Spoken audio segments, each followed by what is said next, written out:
చేసిన వాడు వినకుండునా, కంటిని నిర్మించిన వాడు కానకుండునా, కంటిని నిర్మించిన వాడు కానకుండునా, అన్యజనులను శిక్షించువాడు. చిన్న ప్రార్థన చేస్తాం. చదవబడిన మాట నుంచి మాట్లాడుతున్నాను. జ్ఞాపకం కొనసాగించి యేసుక్రీస్తునామమున అడుగుతున్నాము. ఆమేన్. దేవునికి స్తోత్రం. చెవులను కలగ చేసిన వాడు వినకుండునా, కంటిని నిర్మించిన వాడు కానకుండునా. దయచేసి గమనించాలా, చెవులను కలగజేసేది ఎవరు?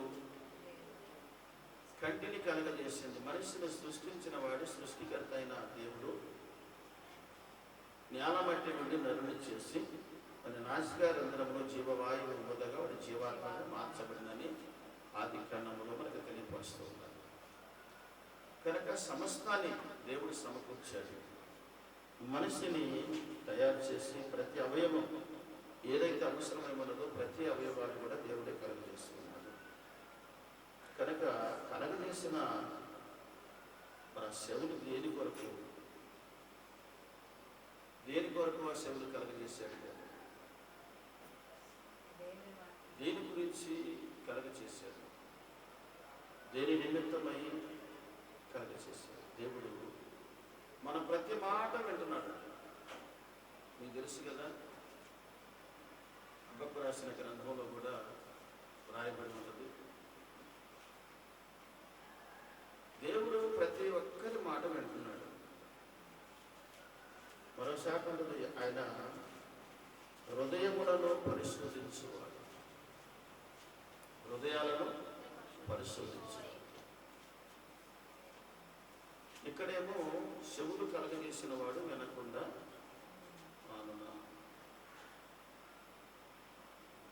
మనం అనుకుంటాం ఆయన ఏమీ వినట్లేదని అనుకుంటాం. అప్పుడు యెహోవా యందు భయభక్తులు గలవారు ఒకరితో ఒకరు మాట్లాడుకుంటుండగా, మలాకీ గ్రంథము 3వ అధ్యాయము 16వ వచనం. దేవుడు ఏం చేస్తాడంటే ఆలకిస్తున్నాడట, వింటున్నాడట. ప్రతి మాటను కూడా దేవుడు వింటున్నాడు. కనుక ఎంత జాగ్రత్తగా, నిన్న నైట్ ఒక వ్యక్తికి దేవుని రాకడ గురించి సమీపంలో ఉన్నదని ఇదే దర్శనము కృపాకి కొద్ది రోజుల క్రితం వచ్చింది. ఆ తర్వాత ఒకప్పుడు అరుణాదర్శి కూడా వచ్చింది. 4 సంవత్సరాల క్రితము, మరి 5 సంవత్సరాలు 3 సంవత్సరాల క్రితము గొప్ప వరదంతా ఊరంతా పట్టేసి మందిరములకు మాత్రం నీళ్ళు లేవు. కానీ మందిరంలో ఒక వ్యక్తి ఉంది, అమ్మా మీ కొరకు ఏర్పాటు చేయబడిన మందిరం అని తెలిసినట్టు. అదే ప్రకారంగా నిన్న నైట్ 3 గంటలప్పుడు ఫోన్ చేసి గ్రేస్కి వచ్చిన దర్శనాన్ని బట్టి వణుకుతూ అంత తెల్లవారుజామున 3 గంటలప్పుడు ఫోన్ చేసి, అయ్యా దేవుడు రాకడంత భయంకరంగా వస్తుందో, చాలా సమీపంలో ఉంది, ఇది పరిస్థితి అని చెప్పి ఏడుస్తూ ఏంటి అని చెప్పి ఆలోచిస్తే, ఎందుకు దేవుడు తనకు బయలుపరిచాడు అంటే, దేవుడి రాకడ త్వరలో ఉన్నదని. ఎవరైతే కాస్త మందమెత్తనంగా ఉంటారో ఒకటి, రెండోది తన భక్తులకు పలుపడి బయలుపరుస్తానన్నాడు. శాశ్వతమైనది దేవుని రాజ్యం. భూమి మీద ఉన్నవన్నీ కూడా అశాశ్వతమైనవి. శాశ్వతమైన దాన్ని మనం ఎన్నుకున్నప్పుడు ఆ శాశ్వతమైన ఆ దేవుని కృప మనలను, మన బిడ్డలను ఆయన రాజ్యంలోకి చేర్చిద్దని దేవుని వాక్యం తెలియపరుస్తుంది. పోయిన వారం ఏ వాక్యం మనం తెలియపరుస్తుందని చెప్పండి. ప్రభు ఏ వాక్యం ద్వారా మాట్లాడాడు?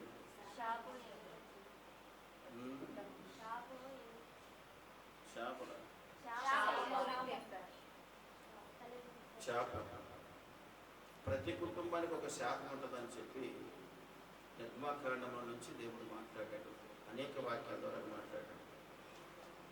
ఈరోజు దేవుడు ప్రతి మాటను వింటున్నాడు. రహస్యం ముందు మాట్లాడిన మాట కానీ, అది పనికొచ్చే మాట కానీ, పనికిరాని మాట కానీ, వ్యర్థమైన బూతులు కానీ మాట్లాడినప్పుడు ఆ మాట ద్వారాగా నీ నోటి పదము ఒకని నోటి ఫలము వానికి తీర్చు. కనుక నోటి మాట ద్వారాగా ఎందరో పడిపోయినట్టుగా మనం చూస్తూ ఉన్నాం. పరిశుద్ధ గ్రంథము సంఖ్యాకాండము 2వ అధ్యాయం 2వ వారు మోషే చేత మాత్రమే యెహోవా పలికించిన ఆయన మా చేతులను పలికింపలేదా అని చెప్పుకొనగా యెహోవా మాట వినెను. మోషే భూమి మీద నున్న వారందరిలో మిక్కిలి సాత్వికుడు. యెహోవా మీరు ముగ్గురు భూమి మీద నున్న అందరూ మిక్కిలి సాత్వికులు కాదు, భూమి మీద నున్న అందరికంటే మిక్కిలి సాత్వికుడు మోషే. చదవండి. మోషే భూమి మీద ఉన్న అందరిలో మిక్కిలి సాత్వికుడు అంటే సహనము కలిగిన వాడు, ఓపిక కలిగిన వాడు, ఓర్పు కలిగిన వాడు, నిదానించేవాడు, ప్రేమించేవాడు. ఇవన్నిటికీ మాటకి సాదృశ్యం వచ్చిందనమాట. అలాంటి మోషే మీద అహరోను అని తన బ్రదరు, మిరియాం అనే తన సిస్టర్, తన అక్కయ్య, వీళ్ళిద్దరు కూడా సేవకుడైన మోషే మీద సనుగుతున్నారు. ఎందుకు సనుగుతున్నారు? ఆయన కృషి చేసిస్తారని చేసుకున్నాడు మోషే. ప్రాణకొచ్చిన నష్టం ఏంటి అర్థం కాలేదు. అందరూ బట్టి ఆ కృషి చేసేస్తున్నాను ఎప్పుడైతే చేసుకున్నాడో ఆమె ఆ కృషి దేశానికే ఒక రాణి, ఆ రాణిని వివాహం ఆడాడు మోషే. వివాహం ఆడినప్పుడు దాన్ని బట్టి వీళ్ళు సనకటం మొదలు పెట్టారు. మేము చేయలేమా దేవుని పని, మరో పెళ్లి చేసుకున్నావు, దేవుడు నిన్నే పిలిచాడా, మేము చేయమా అని చెప్పి ఆమెనేమనలేక మోసే మీద సనగటం, తిట్టడం, బాధించటం, కాస్త సనుగుడు గొనుగుడు ఎక్కువైపోయింది అన్నమాట. అవును, ఇది తెలుసు కదా. రాహేలు ఎవరి మీద సనిగింది? రాహేలు లేయా మీద సనిగింది. దేవుడు ఏం చేశాడు చెప్పండి? గర్భఫలాన్ని ఏమైనా ఆఫ్ చేసి ఎవరైతే దూషించబడుతున్నారో ఆ మాటలన్నీ విన్నాడంట ప్రభు. ఇని ఏం చేశాడు? ఎవరికి న్యాయం తీర్చాలనుకున్నాడు అంటే లేయాకు న్యాయం తీర్చాడు. అనేకమైన కుమారులను తనకిచ్చినట్టుగా మనం చూస్తున్నాం. కారణం ఏంటంటే దేవుడు తన సనుగుడు, తన గొనుగుడు విన్నాడు. ఇని ఏం చేశాడంటే ఇక్కడ ఆశీర్వాదం ఆగిపోయింది. నీ సనుగుడు బట్టి నీకేమవుతుందంటే నీకు రావలసిన ఆశీర్వాదాలు ఆగిపోతుంది, నువ్వు పొందుకోవలసిన దీవెన ఆగిపోతుంది. నరుడి కష్టం చేత మనుషుడు ఆశీర్వదించబడలేడు. ఒకటే మనం గమనించవలసింది, శాశ్వతమైన కృప. దేవుడు ఒక మనిషిని హెచ్చించబడును, ఒక మనిషిని తగ్గించగా జ్ఞానమట్టమైపోను. ఇదే సత్యం. స్తోత్రం చెప్పండి. ఇది మాత్రమే సత్యం. మన కష్టము, మన ఉద్యోగము, మన వ్యాపారము, మనం ఏదో చేస్తే దేవునికి వ్యతిరేకముగా, నువ్వు చేసే పని దేవునికి వ్యతిరేకం కాదు, కానీ ఆయన విషయములో పెడసెవును పెట్టి, లేదంటే ఆయన మాటలు పెడసెవును పెట్టి, ఆయన పనిని పక్కన పెట్టేసి నీవే ఈ పనిని సంపాదించుకున్నట్టుగా, నీవే ఏర్పాటు చేసుకున్నట్టుగా ఇలాంటి పరిస్థితుల్లో నువ్వు వెళ్ళిపోతూ ఉంటే దేవుడు ఏం చేస్తాడంటే ఒక రోజు ఒక సమయం వచ్చినప్పుడు నిన్ను తీసి పక్కన పెట్టేస్తాడు. అలాంటి టైంలో నువ్వు ప్రభువా ప్రభువా అని మొత్తుకున్నా, ఎవరైనా యాకోబు బ్రదర్ ఎవరు ఎంత మొత్తుకున్నాడు. అలాగే ఆ తరువాత కయ్యూను ఎంత మొత్తుకున్నాడు. మరలా ఆశీర్వాదం పొందుకోవాలని ప్రభు దగ్గర ఎంతగానో బ్రతిమలాడి, అయ్యా కరుణించమని చెప్పి మారు మనసు పొందుకుంటానని చెప్పి ఎన్ని సార్లు బ్రతిమలాడినా ఆయన మాటను అసలు పట్టించుకోవాలని దేవుడు అతను విసర్జించినట్టుగా మనం చూస్తున్నాం. కనుక నోటి మాటే కదా అని అర్థమైన మాటలు నీ పిల్లలను కూడా తిట్టడానికి అవకాశం లేదని ప్రభు స్పష్టంగా. ఎందుకు నువ్వు దరిద్రురాలుగా ఉంటున్నావు? ఎందుకు దరిద్రుడిగా ఉంటున్నావు? ఇప్పుడు ఈ నోటి పంట ఒక బూతు మాట వస్తే ఈ మాటను బట్టి ఈ వారమంతా ఎప్పుడైనా తప్పనిసరి ఒక వ్యర్థమైన మాట వస్తే ఆ మాటను బట్టి వారమంతా ప్రతి దినము ప్రతి గంటలో కూడా ప్రార్థన చేసుకునేటప్పుడు ఒప్పుకొని దేవుడు కరుణించే వరకు మరలా ఈ నోటికి పరిశుద్ధత ఇచ్చేంత వరకు వాక్యం చెప్పే అవకాశం కానీ ఆధారం కానీ అట్టే అలాంటి పరిస్థితి మాకు లేదు. ఎందుకంటే దేవుడు పరిశుద్ధుడు. పరిశుద్ధులైన వాక్యమును తెలియపరుస్తున్న ఆ నోరు కూడా పరిశుద్ధంగా ఉండాలి. వ్యర్థమైన మాటల పనికి వచ్చి చెప్పడానికి అవకాశం లేదు. అహరోను మిరియాము అంతగా దూషిస్తున్నా కానీ మోసే ఒక మాట మాట్లాడకుండా సైలెంట్గా ఉంటే మోసే తరపు నుంచి దేవుడు మాట్లాడుతున్నాడు. ఏమైనా మాట్లాడుతున్నాడు చూడండి. సంఖ్యాకాండం 12వ చదివినట్టయితే పలికించిన ఆయన మా చేత పలికింపలేదా అని చెప్పుకొనగా యెహోవా మాట వినెను. మోషే భూమి మీద ఉన్న మిక్కిలి సాత్వికుడు. వీరు ముగ్గురు ప్రత్యక్ష గుడారముకు రండని హఠాత్తుగా మోషే అహరోను మిరియాములకు ఆజ్ఞ ఇచ్చాను. ఆ ముగ్గురు రాగా యెహోవా మేఘస్తంభంలో దిగి ప్రత్యక్ష గుడారం యొక్క ద్వారము వద్ద నిలిచి అహరోను మిరియాములను పిలిచాను. వారిద్దరు రాగా ఆయన నా మాటలు వినుడి, మీలో ప్రవక్త ఉండిన ఎడల యెహోవా నాకు నేనే దర్శనమిచ్చి అతడు నన్ను తెలుసుకొనినట్లు కలలో అతన్ని మాట్లాడుదును. నా సేవకుడైన మోషే అట్టివాడు కాడు. అతడు నా ఇల్లంతటిలో నమ్మకస్తుడు. నేను గూఢాభావంతో కాదు, దర్శనమిచ్చి ముఖాముఖిగా అతనితో మాట్లాడుదును. అతడు యెహోవా స్వరూపమును నిదానించి చూచును. కాబట్టి నా సేవకుడైన మోషేకి విరోధముగా మాట్లాడటకు మీరేలా భయపడలేదు. యెహోవా కోపము వారి మీద రగులుకొనగా ఆయన వెళ్ళిపోయాను. మేఘము ఆ ప్రత్యక్ష గుడారము మీద నుండి ఎత్తబడెను. అప్పుడు మిరియాము హిమము వంటి తెల్లని కుష్టి వంటిదాయన స్తోత్రం చెప్పండి. హల్లెలూయా. తన నొసల యందు కుష్టి రోగం ఉంది. ఒకటి ఎందుకు అంటే దేవుని ఎదుట వ్యర్థమైన మాటల పలికినప్పుడు రెండో వాక్యం చదవను మరొకసారి. సంఖ్యాకాండం 12:2 మోషే చేత మాత్రమే యెహోవా పలికించెనా, ఆయన మా చేతను పలికింపలేదా అని చెప్పుకొనగా. ఇవాళ సంఘాలలో ఉన్న పరిస్థితులు ఏంటంటే కాస్త వాక్యం తెలియగానే నేను వాక్యం చెప్పలేనా, నేను ఆరాధన చేయలేనా, నేను పాటలు పాడలేనా, మనసులో ఒక వేదన, మనసులో బాధ, ముఖమంతా చిన్నపుచ్చుకోవటం అండి. అదొక రకమైన ఆలోచన కలిగి ఏదో సొమ్మంతా ఎవరో తినేసినట్టు. నేను 40 మంది సేవకులు ఉన్న కాడ కూడా సమయం ఇస్తే ప్రభు నీ చిత్తమైతే సమయం ఇస్తే ఒక పాట పాడతాను, సమయం ఇస్తే ఏదో చెప్పగలుగుతాను. ఒక సంఘంలో స్త్రీలు కానీ పురుషులు కానీ పాడగలిగిన వారు కానీ వాక్యం చదివని కానీ చదువుకున్న వాళ్ళు కానీ ఎవరైనా సరే నీ చదువు వేరు, దేవుడు కృప వేరు. దేవుడు ఇచ్చిన పిలుపు వేరు, నీ చదువు వేరు. చదువు ఉంది కదా, నాకు అన్నీ వచ్చు కదా అని చెప్పి ఎప్పుడు కూడా వాక్యం చెప్పాలనే ఆలోచన కలిగి ఉండకూడదు. ఎందుకంటే అది నువ్వు చేయలేవు, ఇది నీ వల్ల కాదు. చెప్పువాడు చేయాలా, చేయకపోతే అది నీ శాపం, అది నీతోనే ఉండదు, అది నీ బిడ్డల మీద కూడా వచ్చింది. ఎందుకు అంత దుర్గతి తెచ్చుకోవటం మనుషుల మీదకి, కుటుంబం మీదకి? ఆలోచించండి ఒకసారి. మారు మనసు లేని ప్రతి ఒక్కరు కూడా మాట్లాడితే దాని వలన దేవుని ఆత్మ దుఃఖపడింది. మారు మనసు లేకపోకుండా బలిపీఠం మీద రావడానికి కూడా అవకాశము లేదు. ఇది ఒకటి, ఈ సత్యాన్ని మనం గమనించాలి.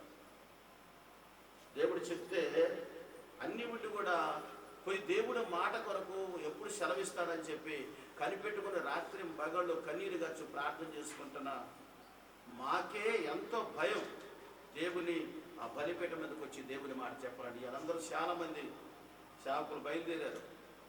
కాదట్లేదు, స్వార్థ ప్రకటించకపోతే శ్రమను ఉంది. అది ఎవరు పిలిచినప్పుడు ప్రభువుని వాడు అక్రమము చేయువారులారా నా యొద్ద నుండి తొలగిపోయి మీరెవరో నాకు తెలియదు. ఆ సమయం రాబోతుంది. దేవుడు రాకడలో అసలు ఎవరో నాకు తెలియదనే సమయం రాబోతుంది సేవకులు కూడా. అందుకనే పిలవబడకపోయినా ఇష్టానుసారంగా నడుస్తున్నప్పుడు వాళ్ళని బట్టి దేవుడు నరులను శిక్షించడానికి ఇష్టపడట్లేదు. కానీ దేవుడు ఏర్పాటు చేసుకున్న సేవకుల మీద మొదటిగా తిరుగుబాటు అనేది ఉండకుండా వ్యర్థమైన మాట సేవకుల గురించి కొంతమంది సాటుగా చెప్పి అది ఎలాంటి సేవకుడు అని సరే నీకు చెప్పుకునే అర్హత కానీ హక్కు కానీ నీకు లేదు. కారణం ఎందుకో తెలుసా? సేవకుడికి 2 తీర్పులు ఉన్నాయి. అతనికి ఏదైనా పొరపాట్లు ఉంటే ఆయన 2 తీర్పులు పొందుకుంటాడు. 2 వైపుల నుంచి కత్తి వచ్చింది ఆయనకి, నీకు ఒక వైపు నుంచే కత్తి, ఆయనకు 2 వైపుల నుంచి వచ్చి తెగవేసేది. కాబట్టి నువ్వు తీర్పు తెరచాల్సిన అవసరం లేదు. ప్రకటన గ్రంథం 22వ అధ్యాయం 11వ వాక్యం అంటాడు, అన్యాయం చేసేవాడు అన్యాయం చేయండి, పరిశుద్ధులు కాను వారి వారి క్రియలు చొప్పున ఇదిగో నేను త్వరగా వస్తున్నాను.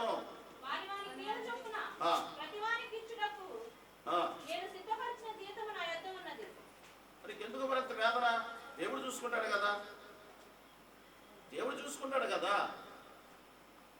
హేతువు లేని శాపం తగలకపోవును. ఒకవేళ నువ్వు మనసులో బాధ పెట్టుకొని నాకు పార్టీ లేదను, నువ్వు మనసులో బాధ పెట్టుకొని వ్యర్థమైన మాటలు సాటుగా, లేదంటే మనస్సులోనే నీ హృదయ ఆలోచన కూడా దేవుడికి తెలుసు. నువ్వు మనసులో మదన పెట్టుకుంది, నీ మనసులో వేదన పడుతున్నది దేవుడికి తెలుసు. ఫ్రీగా నువ్వు దేవుని సన్నిధిలో కూర్చొని ప్రభు చిత్తమైతే ఈరోజు నాకు ఒక అవకాశం ఇస్తాడు, ప్రభు చిత్తమైతే ఇది నేర్చుకున్నవాడు ప్రతి విషయంలో కూడా ప్రభు చిత్తాన్ని అడిగిన వాడు ఎన్నడూ ఎక్కడ సిగ్గుపడడు, ఎక్కడ లోబడడు, ఎక్కడ తలదించుకోడు. దేవుని కార్యములు ఆ కుటుంబములో నూతనమైన కృప చేత నింపబడి ఉంటాయి. దేవునికి స్తోత్రం.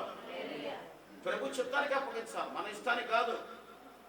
ఒక ఆయన పరిశుద్ధ గ్రంథంలో ఆదికాండము 41వ అధ్యాయంలో మనం చూసినట్టయితే అక్కడ మనుషుల చేతులకు అప్పగించాడు. గోతుల నుంచి కాపాడింది దేవుడు, పోతిఫరు భార్య చేతుల నుంచి కాపాడింది దేవుడు. అక్కడ చంపివేయాలి, అసలు చంపుకోకుండా బట్టి దెబ్బలతో పంపించారు. దేవుడు తోడే ఉన్నాడు. ఇన్ని రకాలుగా ప్రభు కాపాడుకుంటూ వస్తుంటే శనశల వేసిన తర్వాత పానకాయకుని అడుగుతాను, బాబు నీకు ఇచ్చిన దర్శనాన్ని బట్టి నీకు దర్శనాన్ని గురించి నేను ఆ కలభావం చెప్పాను కదా, నువ్వు మళ్ళా రాజుకి గిన్నె అందిస్తావు అని చెప్పాను కదా, కనుక అదే పరిస్థితి నీకు వచ్చింది. ఇప్పుడు నువ్వు రాజు దగ్గర గిన్నె అందించే ఉద్యోగాలకు వెళ్తున్నావు కనుక నన్ను ఒక్కసారి జ్ఞాపకం చేసుకో. నా యందు కనికరించి, ఎవరు కనికరించాలని యందు? ఇప్పటి వరకు కనికరించిన వాడు ఎవరు? ఇప్పటి వరకు నేను ఆదరించిన వారు ఎవరు? అన్నదమ్మును తోసివేసినా, తల్లిదండ్రులు విడిచిపెట్టినా, బంధుమిత్రులే పట్టించుకోకపోయినా ఎవరు నిన్ను ఆదుకుంటున్నారు? ఈ సత్యాన్ని ఎంతకాలానికి నువ్వు గుర్తు తిరుగుతావు? అసలు ఉదయాన్నే ప్రార్థన చేసేటప్పుడు ప్రభువా ఈ రోజంతా నీ శక్తిలో నడిపించబడాలి ప్రభు అని ప్రార్థన చేయగలిగిన మనస్సుని కొనదా? ఉదయాన్నే లేచినప్పుడు ఆ ప్రార్థన స్త్రీవైనా పురుషుడమైనా అందరితో ఒకటే ప్రాణం. దెబ్బతలితే ఎవరైనా అబ్బా అంటాడు, ఎవరికైనా ఒకటే రక్తం. ఆ బ్లడ్ గ్రూప్లు వేరు కావచ్చు కానీ రక్తం మాత్రం ఎర్రగానే ఉంటుంది. తెల్లగా ఉంటుందా, నల్లగా ఉంటుందా? ఉదయాన్నే లేచినప్పుడు నేను మగవాణ్ణి నాకేంటని అనుకో, మాకు కొడితే కొడతాం, రాలిపోతాం ఏదో ఒక రోజున. దేవుని చేతులకు అప్పగిస్తే సమస్తమైన అవయవాలను కాపాడుతారన్న యేసయ్య. స్తోత్రం చెప్పండి, హల్లెలూయా. దేవునికి స్తోత్రం. ఒక కాళ్ళకు చెప్పులు లేకుండా ఏడుతుందట. నాలంటాం అనుకోండి, ఏంటి ప్రభా చెప్పులు లేవు, నాకు చెప్పులు కూడా లేవు ప్రభా, ఎర్రటెండలో చెప్పులు లేకుండా బాధపడుతున్నా అని ఇది కూడా ప్రభువుని అడుగుతుందట. ప్రభు అన్నట్టు ఒకసారి చూడమని చెప్పాడట. ఎటు అటువైపు చూడు ఒకసారి అంటే ఒక ఆమె 2 సంకల కింద 2 కర్రలు పెట్టుకొని నడుస్తుందట. 2 కాళ్ళు ఏమి లేవు, 2 కాళ్ళు లేవు. ఇప్పుడు ఎవరు గొప్ప? ఎవరు మేలు పొందుకున్నట్టు దేవుని మేలు చూశాడు, అర్థమైపోయింది. నాకు వదిలే ప్రభువా, ఆ పరిస్థితి నాకు వద్దు, చెప్పు నాకు పని ఇదేమి. స్తోత్రం చెప్పండి ఒకసారి. దేవునికి స్తోత్రం. ఎవరికైతే నువ్వు కలగొద్దు, ఎవరికో ఉన్నదని నువ్వు ఏడవద్దు, బాధపడవద్దు. కొన్ని వాహనాల మీద వెనక రాస్తున్నావు, నన్ను చూసి నువ్వు ఏడవకురా. ఎందుకు రాస్తాను తెలుసా? ఈ బాధలు భరించలేక, ఈ సనుగుడు గొనుగుడు భరించలేక, ఈ సమస్యలు భరించలేక. చూడండి, సేవకుడి మీద గొనిగినందుకు ఏమొచ్చిందట? దేవుడు అంటాడు, తెలుసుకున్న సేవకుడు ఎందుకు మీరు భయపడలేదు, వేళ మీరు భయపడలేదు, ఆయనకు ఎందుకు వ్యతిరేకించారని చెప్పి ఆ కుష్ఠరోగం పెట్టాడు. తర్వాత ఏం జరిగిందంటే ఆచార ప్రకారంగా మరలా మోసే కన్నీరు గార్చి ప్రార్థన చేస్తే, అయ్యా నా సహోదరి అయ్యా ఏదో తెలిసి సరిగింది గొరిగిందని చెప్పి ప్రార్థన చేస్తే, ఆ తర్వాత మోషేతో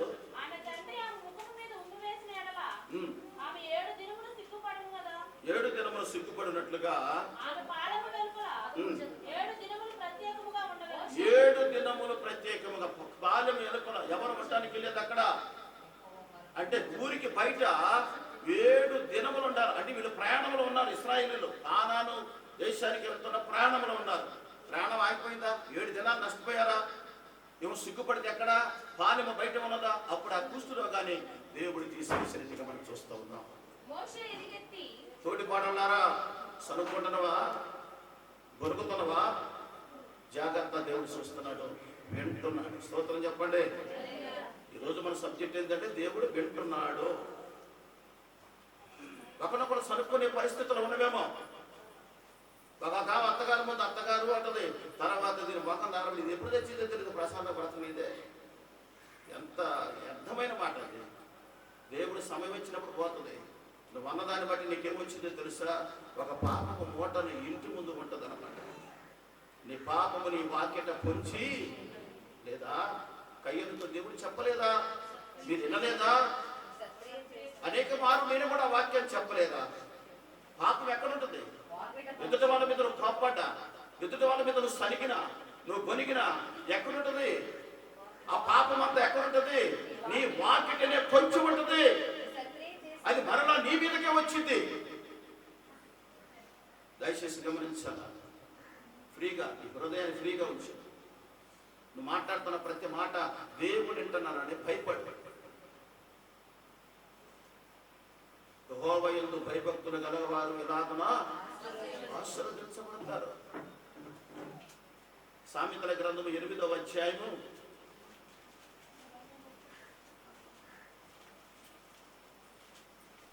8 యెహోవా యందు భయభక్తులు గలవారు చెడుతనమును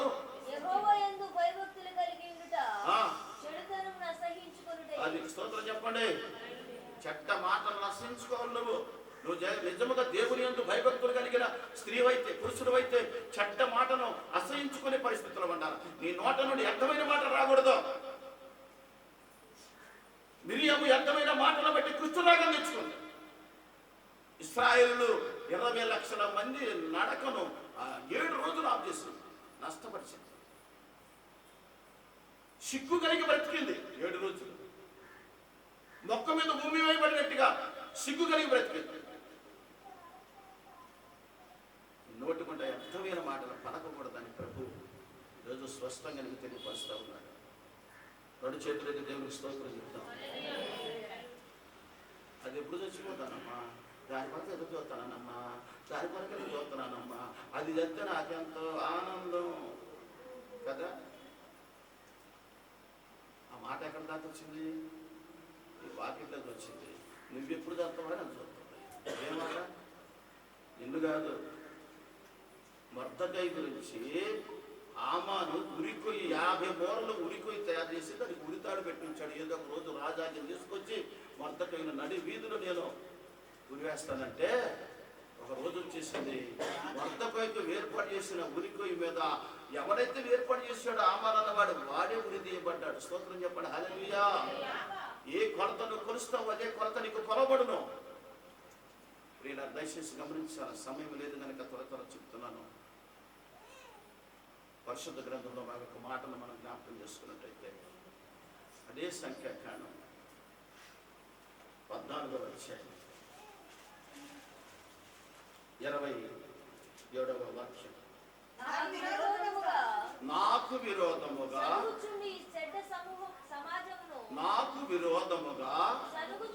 సనుగుచుండు చెడ్డ సమాజమును నేనెంతవరకు సహింపగలను?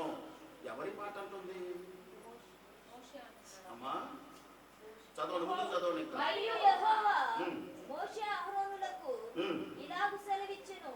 ఇప్పుడు అర్థమైందా ఎవరు అంటున్నారు ఈ మాట? అది దేవుడు అంటున్నాడు. నాకు విరోధముగా సనుగుతున్నా చెడ్డ సమాజం ఎంతవరకు నేను సహింపగలనని ఆ మోషతో అంటూ ఉన్నాడు. ఆ తరువాత